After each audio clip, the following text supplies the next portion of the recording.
সুকচর মিলন সংঘ ক্লাবে দ্বিতীয় বর্ষে স্বেচ্ছায় রক্তদান শিবির।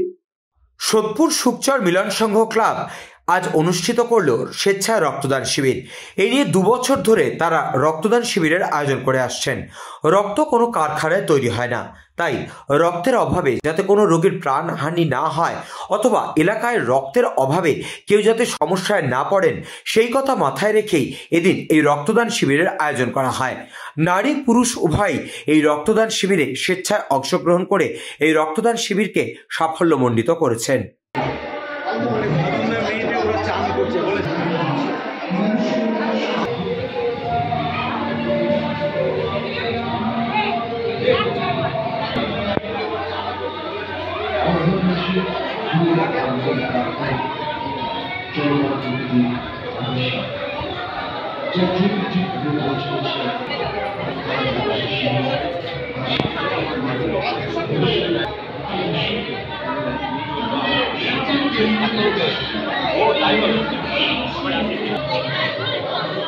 এটা আমার সবার কাছে অনুরোধ যে এটা বছর অন্তত 3 বার অন্তত সবার করা উচিত।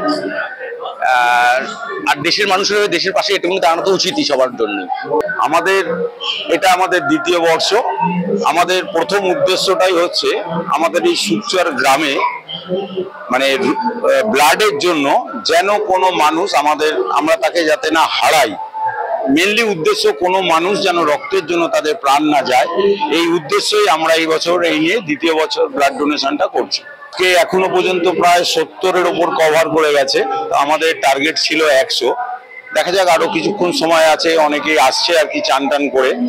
আশা করি আমরা 100 পরিপূর্ণ করতে পারবো।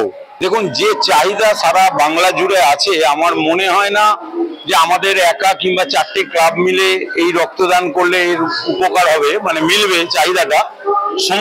সমস্ত শ্রেণীর সমস্ত জগতের মানুষকে এইভাবে এগিয়ে আসতে হবে। বিশেষ করে তার পার্শ্ববর্তী যারা আছে কিংবা ধরুন প্রতিবেশী, তাদের কাউকে যেন ব্লাডের জন্য কোনো রকম মৃত্যুর মুখে না পড়তে হয় কিংবা কোনো বড় অসুখের মুখে না পড়তে হয়। এই কারণে আমার মনে হয় সমগ্র মানে বাংলাবাসীকে অন্তত এই রক্তের চাহিদাটা মেটানো উচিত।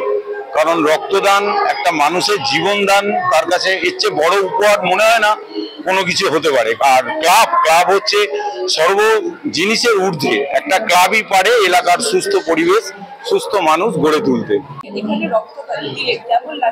খুব ভালো লাগছে। প্রথমে ভয় পাচ্ছিলাম, এরা জোর করাতে দিয়েছে, ভালো লাগছে। সবাইকে রক্ত দেওয়া উচিত, কারণ একজনের রক্তে একজনের প্রাণ বাঁচবে। কৃষ্ণা পালিতের রিপোর্ট, নিউজ বঙ্গ টাইম।